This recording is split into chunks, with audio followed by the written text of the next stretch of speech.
بيحكي محمد خان انه راح اسم البوليس في الاسماعيليه، فاستقبله الراجل ضابط البوليس، وفوجئ بالضابط ده عنده مجرم ولد من يعني شكله كده مسجل، والولد ده بيتبادل النظرات مع الضابط، يعني قاعدين بيبصوا لبعض كده،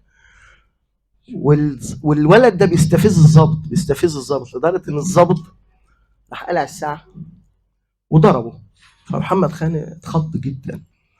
المشهد ده ظل في ذاكره محمد خان لحد مشهد في فيلم زوجة رجل مهم. ده مشهد الساعه بتاع احمد زكي، المشهد ده مش موجود في السيناريو. احمد زكي بيستجوب الراجل في زوجة رجل مهم، ف اللي هو محمد درديري. لا مش محمد درديري، محمد درديري كان محمد درديري بالظبط، الكاتب الصحفي. فقال لاحمد زكي: يا احمد فك الساعه. قال له: افكها ليه؟ قال له: بس فك الساعه. هذا هو المشهد اللي التقطه محمد خان، لانه بيفك الساعه وبيلعب باعصاب الولد اللي عنده.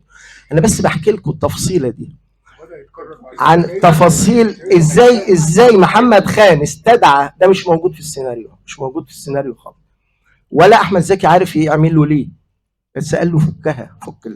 المشهد ده بيوتر المشاهد رغم ان المشاهد ما يعرفش اصل القصه. شوفوا ذاكره المخرج شكلها ايه، وشوفوا مدى اهتمام محمد خان انه من سنه 63 عايز يعمل فيلم عن واحد مش معروف. مش بالضروره، انا ما عنديش موقف اخلاقي منه، انا عايز اعرف اعمل كده ليه. النهارده قبل ما اجي الندوه دي، وكنت انا مع ايهاب على القهوه، لفتاني شخصيه في منتهى الغرابه. هذه الممرضه الانجليزيه حديث العالم التي قتلت 7 اطفال رضع. حضراتكم عارفين القصه دي، قلب الدنيا.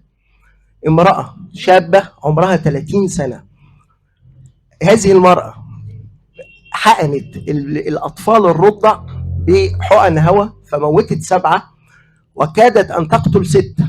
حكموا عليها من يومين، حكموا عليها بالسجن مدى الحياه، وقعدت المستشفى مش عايزه تبلغ عن الموضوع، مكتمه على الموضوع، والدنيا مقلوبه في لندن.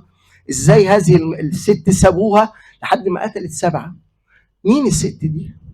دي الدراما مش اوكرانيا والاخبار اليوميه. اللي يعمل دراما ان انا اعرف مين الست دي. الست دي وراها قصه، ليه بتعمل كده؟ للاسف الخبر ما فيهوش كل الاخبار. شوفوا حضراتكم اسمها مش عارف ايه، اسمها لوسي حاجه. انا ما يعني انا ليا 3 ايام ما عنديش شغلانه ان انا اعرف الست دي هتعمل كده ليه. وتشوفوا الست زي الملاك. هذا ما يخص الدراما، ده مش موجود في كتب التاريخ. كتب التاريخ بتكلمنا عن الاحداث الكبرى، فلان انتصر وفلان هزم وفلان، ومن فوق. مين البشر دي؟ مين الانسانه دي؟ مش معقول مجنونه وراها حدوته الست دي. هذه السيده تصنع فيلما عظيما. يعني انا اظن لو محمد خان كان قاعد يحفر عايز يعرف الست دي عملت كده ليه، زي ما حصل في الواقعه بتاعت بيروت.